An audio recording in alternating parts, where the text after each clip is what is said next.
Hello, class. Welcome to World History 101.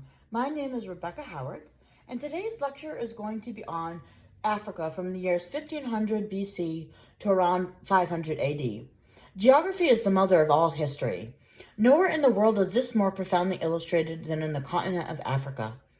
One of the most powerful forces in the African experience is the African environment.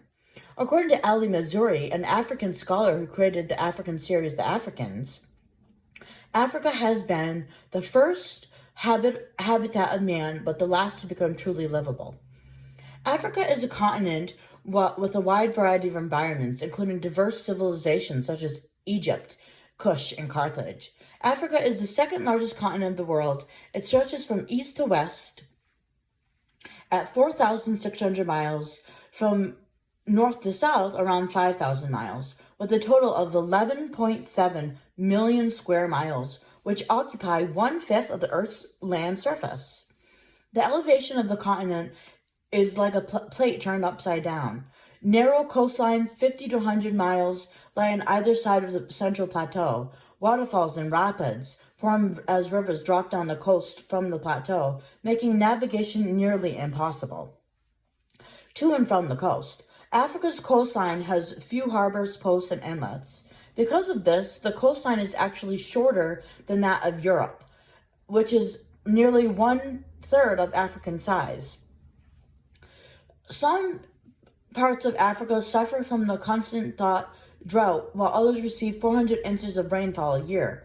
Vegetation varies from sand dunes and rock waste to dense green forests. Each African continent offers its own challenge to the people and wildlife. Deserts make up about 40% of the continent. They are largely uninhabitable, also hamper people's movement to more welcoming climates.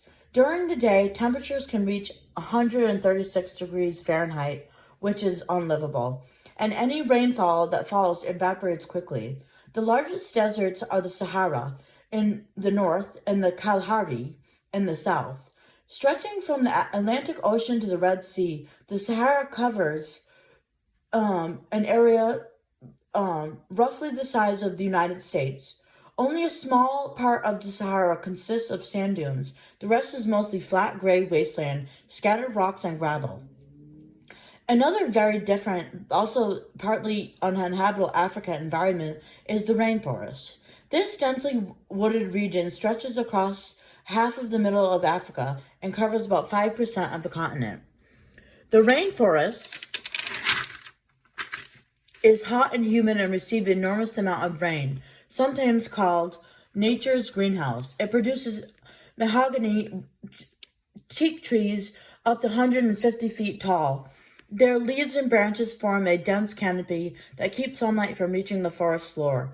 As a result, there are few plants in the rainforest, despite what is commonly seen in movies and TV shows that the rainforest is a vegetated jungle. It's actually not.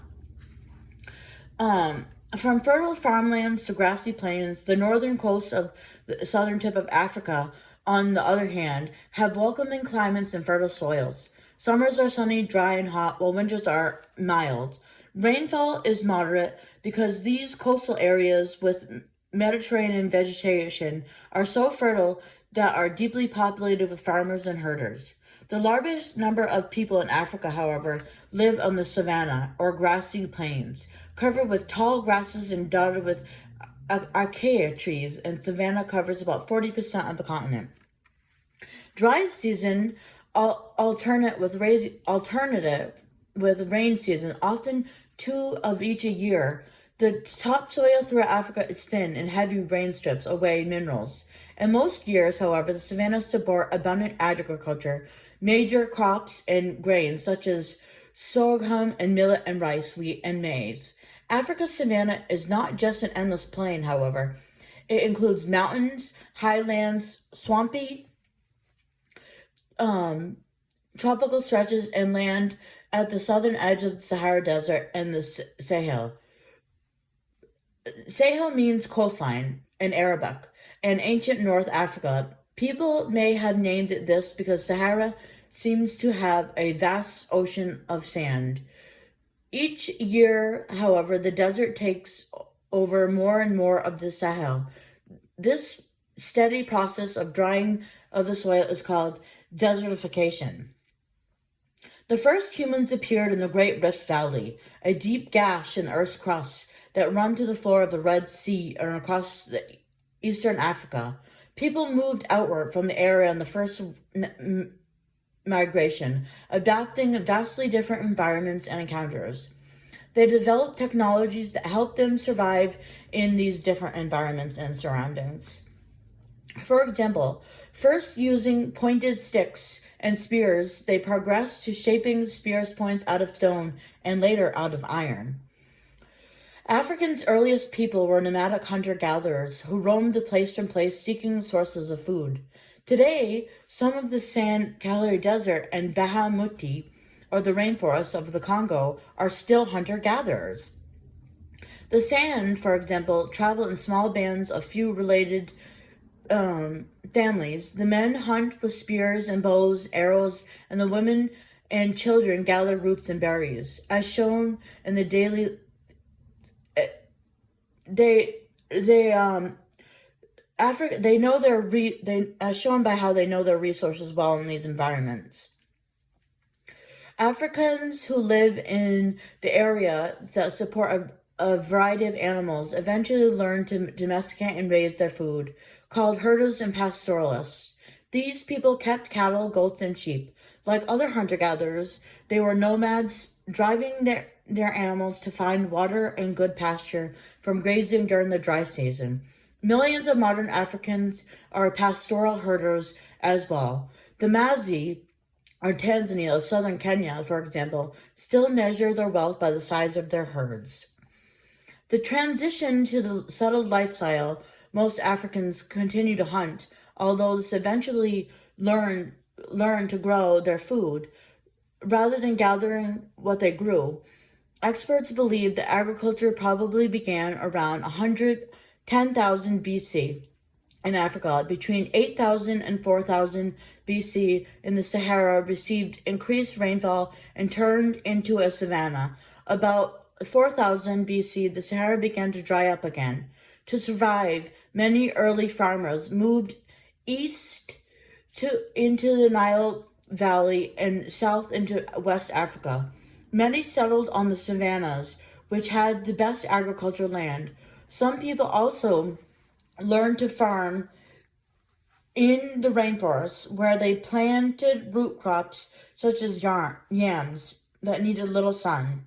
Agriculture drastically changed the way Africans lived on the savanna. Growing their own food enabled them to settle in one location, where they built permanent shelters, settlements, expanded because reliable food supplied meant kept longer, healthier lives, and increased birth rate. Increased food supplies fed some members of the community to practice activities other than farming. These activities included working metal, pottery and jewelry craft making, and other craft making.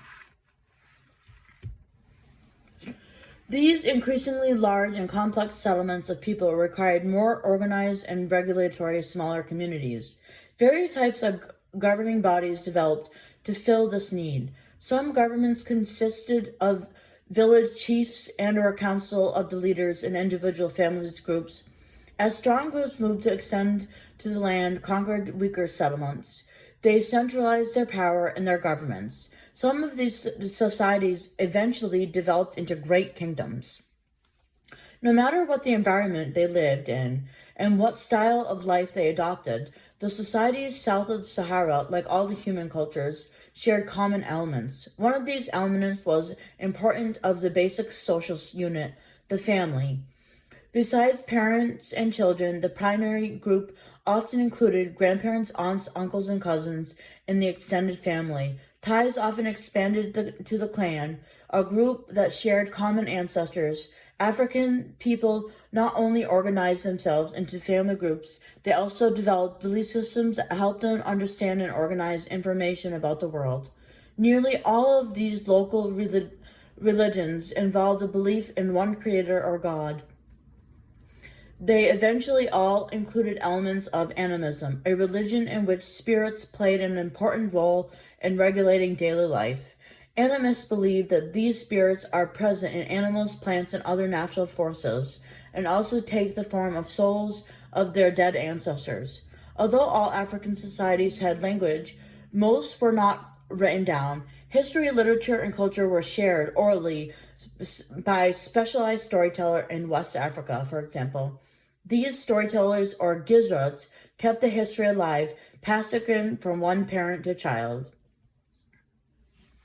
And that is an introduction to the African environment, Africa as a continent, and the early societies in Africa. Thank you so much.